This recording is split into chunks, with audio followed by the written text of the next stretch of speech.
What's up guys, welcome back to the channel. Boozer here, thanks for stopping by. In this video I want to talk with you guys some details that we know that is happening for some of the upcoming events. I'm finally able to share with you guys whatever I have. So let's go over it here in this video. First of all, what am I talking about here? So yesterday, Plarium announced this event lineup with what looks like a Chaos Awakes style, Alice style campaign that's happening on August 21st until November 13th. So almost 2 months. So again, similar to the Alice and the Chaos Awakes campaign, there's going to be 6 new legendary champions, which is I think slightly more than the previous campaigns we had. I think the previous campaigns we either had 4 or 5. So in this one, we have 6 coming up. We have a daily login champion chase, which is really cool. Similar to the previous ones, we get one for free just for logging in, which is always nice. The event dungeon will be opening up again, and a new set will be in that event dungeon. Now, I have the details for the new set here, so we'll go over that in this video as well. But it's called the Chronophage gear set. There's also going to be 8 new event relics. Of course, that's going to be expected here. They mentioned a fragment, a summon event, so perhaps the next fusion event will be fragment. However, I guess that might be up for interpretation a little bit. Fragment summon event, maybe not fragment fusion event, not 100% sure there. And of course, various other tournaments and events and activities. No further info at this time. So anyways, what can I show you guys? What can I share with you guys here in this video here that you guys already may not know? Here we go. We got a little bit more detail here on the event dungeon mechanics and boss skills. So the event dungeon is back with a brand new badass boss. This event dungeon will be available only during the time limited event. It features 30 difficulties, normal difficulty with difficulty rising with each stage. There will be no waves, only a boss battle, but beware, as this boss won't be alone and be joined by mighty warriors unique to each stage of the dungeon. So again, it looks similar to like the previous event dungeon setups where it's basically a boss and a bunch of minions. The event dungeon will be available for players from level 6 and higher, and it starts on the 21st and ends on the 6th. So keep in mind that this event dungeon doesn't last until the 13th, which is the entire duration of this type of campaign. So it ends on the 6th, just something to keep in mind.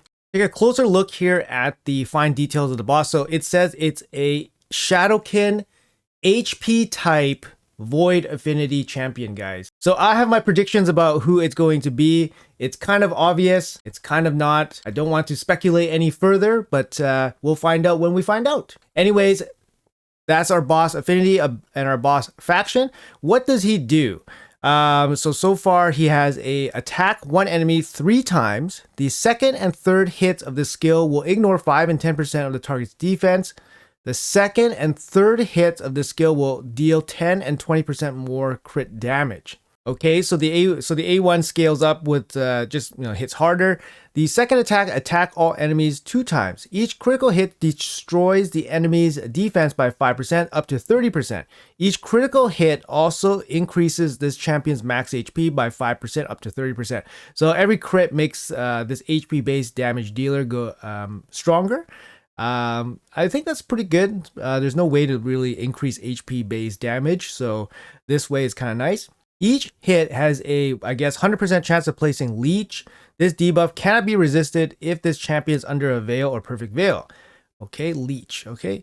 And then the A3 attacks all enemies. Before attacking, steal all buffs from a single target. This effect cannot be resisted if they're under veil or perfect veil. Fills this champion's turn meter by 15% for each buff stolen. Will ignore 15% of each target's defense as well as shields, block damage. If this champion is under perfect veil or veil, will ignore 30% of each enemy's defense instead. That's pretty strong. You get an AoE attack that's full strips that cannot be resisted, and then you start ignoring defense, and then you ignore shield and block damage as well. So he kind of is a legit damage dealer, actually. Depending how hard he hits, he is a legit damage dealer with the Void Affinity as well. Let's check out his passive effect here. Decrease all incoming damage by 30%. This damage is split equally among all allies except this champion. Increases this champion's damage dealt by 15% for each dead ally. Okay, so assuming that he has 4 minions, so that's 60% boosted damage, and then he has a mitigation in his kit. It's crazy because Taras is just 50% straight damage mitigation. But this guy has a 30% damage mitigation, but the damage is spread out. So that just kind of shows you how crazy Taras is. And of course, I'm thinking about Taras because Taras is a void affinity HP based damage dealer. So of course, you have to compare any other champion of that similar classification to Taras.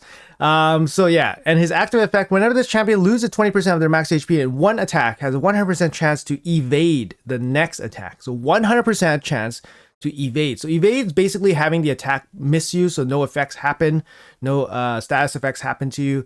That's very strong. 20% of their max HP in one hit. When this guaranteed evade effect activates, places a perfect veil on this champion for 2 turns and has a 50% chance of placing a true fear on all enemies for 1 turn. The true fear cannot be resisted. So if he gets hit with 20%, he basically like misses 1 attack on the next attack. And then he also places a crowd control, 50% crowd control. Yeah, that's really strong. That's really strong. And it's a 1 turn cooldown. So that's actually pretty quick. So I would imagine it's very hard to kill this guy. And depending on how hard he hits, he seems like a viable damage dealer, to be honest. He has damage mitigation. He has damage boosting as well. He has AoE attacks. He has single target attacks. He has, ways of crowd control. He seems like an absolute nightmare. And then he has a 33% aura here, HP in all battles. So nice chunky HP aura. Yeah, he looks very, very decent. And as a boss encounter, looks very, very challenging. All right, let's move on to the next little bit of new info that we got here. And it's going to be the event dungeon gear set. So raiding the event dungeon will get you some nice rewards among the brand new Chronophage set. Consists of 9 pieces. So it looks like it's going to be an HP resistance and speed set, which is interesting because we have accuracy and speed. So in this case, it's going to be resistance and HP. And then you have a new immutable stack buff that's going to come with this set. It looks pretty cool. Green style, looks like scales, looks like shells, looks like some kind of, armor. But anyways, super cool. It's a 9-piece set, of course. And you are looking at 3 immutable stacks at 9 pieces. So similar kind of setup to like Pharaoh and all that stuff. But this case, you're going to get resistance. I wish they would bump the resistance stats on sets instead of just keeping them in line with accuracy. Like I said in the past, having resistance go 1-to-1 with accuracy doesn't really give resistance much of a chance, to be honest. They should probably make these like 50 or plus 50 or plus 60 resistance at this point. But anyways, it's an HP and resistance and speed set with the immutable stack. Let's see what the immutable stack is. Do they mention it? Yes, they do. So we have a brand new buff here, immutable buff. The new gear set introduces a brand new effect. It will reduce the effectiveness of any attempt to increase a skill's cooldown on this champion. So it's an anti-cooldown set. A champion can receive multiple stacks of the immutable buff. Each immutable buff will reduce the effectiveness of any attempt to increase a skill's cooldown. For example, if a skill specifies that it increases a skill's cooldown by 3 turns, a single immutable stack will reduce that to 2 turns. 2 stacks will reduce it to 1 turn, and 3 stacks will block the cooldown immediately, increasing effect entirely. After an attempt to increase a skill's cooldown, a number of immutable stacks used will be removed. I think that's pretty bad, to be honest. So most likely you can shoehorn in 4-piece set of this new set, and then that means you only get 1 turn reduction. You only get a 1 turn reduction. So for example, if if we go into a fight and they locked out my skills, I will have my skills back 1 turn faster. I mean, I don't think that's strong enough. To be honest, I don't think that's strong enough. And if you go for the full 9-piece, you're packing a lot of resistance anyways. So, it makes it viable that you go for resistance, which further increases the likelihood that you resist the cooldown effect, possibly. So you could gear towards resistance. But yeah, I think gearing for the 9-piece set for this, I don't think is that effective. Of course, if you put this on a champion that's really, really important, that you really don't want him to be locked out, for example, like a reviver or something, you could kind of play like some kind of maybe go second team where you let your team get locked out, but then it doesn't get locked out. and then maybe you have like a reset champion, like it could be like a Yumiko, for example. But I mean, people are already building like resistance, reset champions like in the past. So they don't really need like immutable buffs, right? That's kind of what I'm thinking. I don't know. Let me know in the comments below what you guys think about this so far. The immutable buff has no duration, therefore it cannot have its duration increase or decrease. The immutable buff cannot be spread to all allies. If an attempt to increase a skill's cooldown is made against a champion who is immune to cooldown increasing effect and has immutable stacks, those immutable stacks will not be removed. However, if an attempt to increase a skill's cooldown is made and cannot be resisted, immutable stacks will be removed. If a champion is under an immutable buff and another immutable buff with less stacks than the champion currently is placed on them, the number of immutable buffs on the champion will remain unchanged. So you can't stack them up, which makes sense. If a champion steals the immutable buff from an enemy, they will also steal any immutable stacks as the initial champion has when the buff is stolen. Okay, so that kind of makes sense. Nothing too crazy there. But I'm just really finding it a little bit difficult to see this in practical play, how it can be that much better than just building for resistance. Like it's a resistance set and it has a special buff that I guess doesn't really synergize super well with resistance. I don't know. It doesn't synergize super well with resistance from what I can see. But anyways, like I said, let me know in the comments below what you guys think. I'm thinking maybe you build like a reset champion, like so you can reset your whole team. If your reset ability is not locked out, that might work out a little bit easier. But yeah, let me know in the comments what you guys think. All right, and our next slide here is the event relics. Let's talk about these a little bit. There's going to be 8 new event relics, 2 for each rarity. We got 2 rare, epic, legendary, and mythical ones. These shurikens look pretty cool. The rest of them, I can't really tell. They're just kind of like generic kind of items here.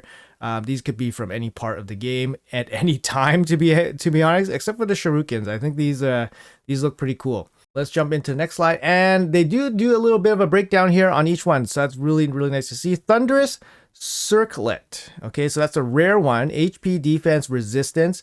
Wearer has 20% chance of placing a 15% continuous heal buff on themselves for 1 turn after losing 25% or more of their max HP. You know what? This is actually not too bad. HP and defense, like you kind of just put this on support champions that there's no real, other good relics to put on sometimes. So this, so you get a little chance at a continuous heal. I think that's kind of okay. This other rare one, Jaws of Hatred, defense, HP, resistance.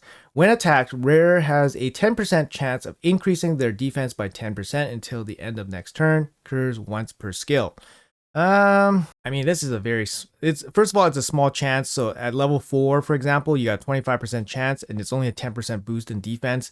Overall, it's probably a small impact rare, but that's fine. Rares are usually food anyways. Moving on to the next slide here. So we got the epics, Exuzar's Totem, accuracy, HP, speed. So this is a pretty nice one. Got some nice stats here. Wearer's turn meter increases by 10% whenever an ally receives hard CC debuff.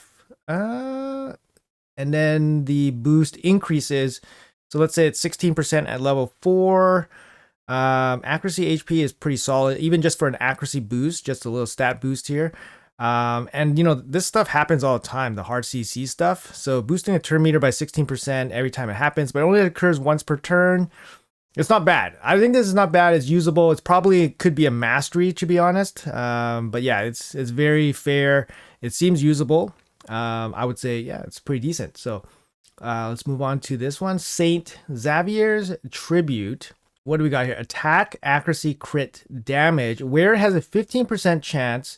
So let's say 25% chance at level 4 of placing, actually, sorry, 30% chance. So 30% chance at level 4 of placing a veil on themselves for 1 turn at the end of their turn.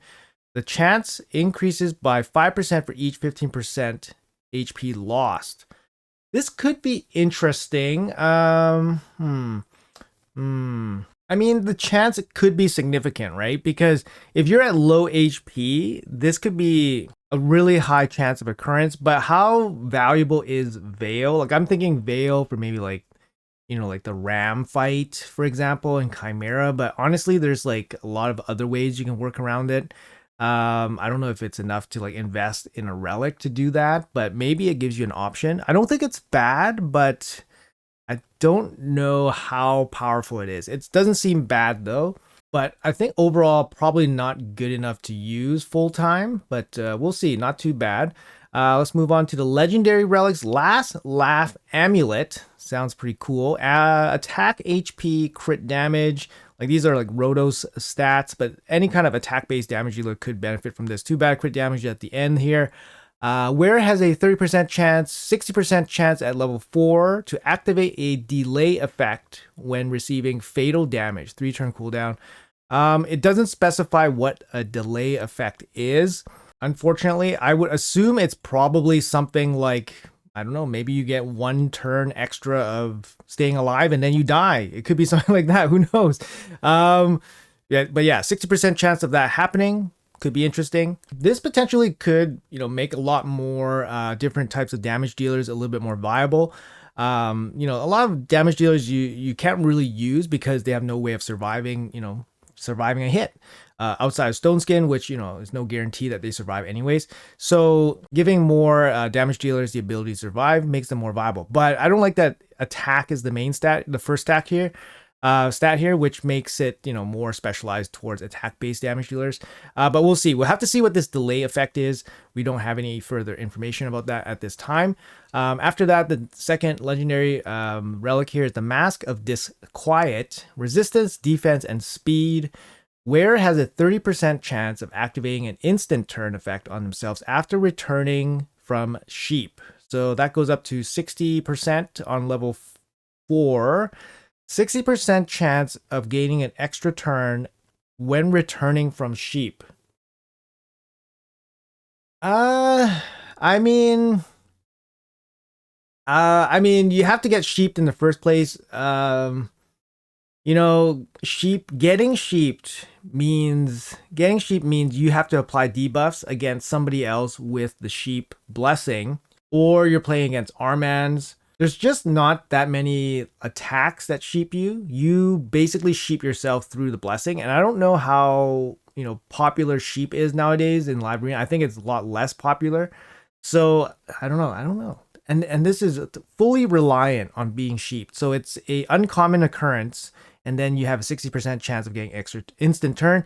And that instant turn might not do anything for you. For example, if you're locked out, you won't gain anything from having an instant turn. It would have been nice if you got instant turn and a full reset of your cooldown skills, but I think that's a little bit too strong. So I don't see this one getting used, but it is interesting. And lastly, let's talk about the mythical relics here. So we got the Stars of Janan here. Resistance, HP, accuracy. Whenever an enemy's turn meter is increased, the wearer increases their own turn meter by 10% of the enemy's turn meter increase. And that boosts up to 30%. So you gain 30% of the enemy's turn meter boost. So you're boosting with them. Resistance as the first stat is pretty interesting. I much rather prefer accuracy as the first stat because that kind of allows you to boost your turn meter with their turn meter, and then you can kind of cut in, right? So that's kind of the idea, and then debuff them or lock them out, or that's kind of the way like these kind of cut in mechanics kind of help your champion. But in this case, you have resistance, and you're boosting along with the enemy. Yeah, I'm not too sure how this would be useful. Obviously, this effect is very, very useful. Similar to how Temporal Chains, for example, does the opposite way, where you're pushing back the enemy's turn meter. This one increases your turn meter, so you're still trying to cut in the same kind of way, but just a different way. But I could definitely see this being useful. I just don't like the stat distribution on this. Obviously, speed would have been a good one as well. The last one here is Xaviers Servitude. It's mythical. Both of these, we're not going to see these, right? Defense, HP, and speed on the third stat again. So let's see here. Enemies cannot land critical hits on the wearer if the wearer's HP is below 15%. HP requirement +5. So up to 4, it's 30%. So at 30%, the enemies cannot land crit hits. That doesn't mean they land weak hits. That means they land normal hits, which can still kill somebody. So, for example, Solon has a passive like this where enemies can't land crit hits against him, but because his stats are so low, even just normal hits can still kill him. Ideally, you want them to land weak hits, like when they're enfeebled. But obviously this helps a little bit for survivability, especially for a champion that's really hard to kill already. So this can be very, very powerful. And I can see why they don't want to make it too powerful. But yeah, it's a good one with 4 slots as well. You know what? All of these relics, I noticed that none of them open with the speed buff on the first level or the first stat. So getting the speed buffs right away, like we just don't have it on this set of relics, which is a little bit disappointing considering that some of the best mythicals, for example, they start with the speed as the first stat, and then they have a, an elevated speed stat at the end of plus 24. But in this case, the speed is here on the 3rd stat for all of these relics, which might be a concerted effort on Plarium's part just to bring back the speed stuff a little bit. But anyways, that's going to be it for the video, guys. Let me know in the comments below what you guys think about all these new details. Like I said, guys, this is all we have to share for you guys at this moment. They haven't given us any kind of confirmation on anything. Once we know more, we'll definitely bring it to you guys as soon as possible. Anyways, guys, that's going to be it for the video. Thank you guys so much for watching until the end. Have a great day, and I'll see you guys in the next video.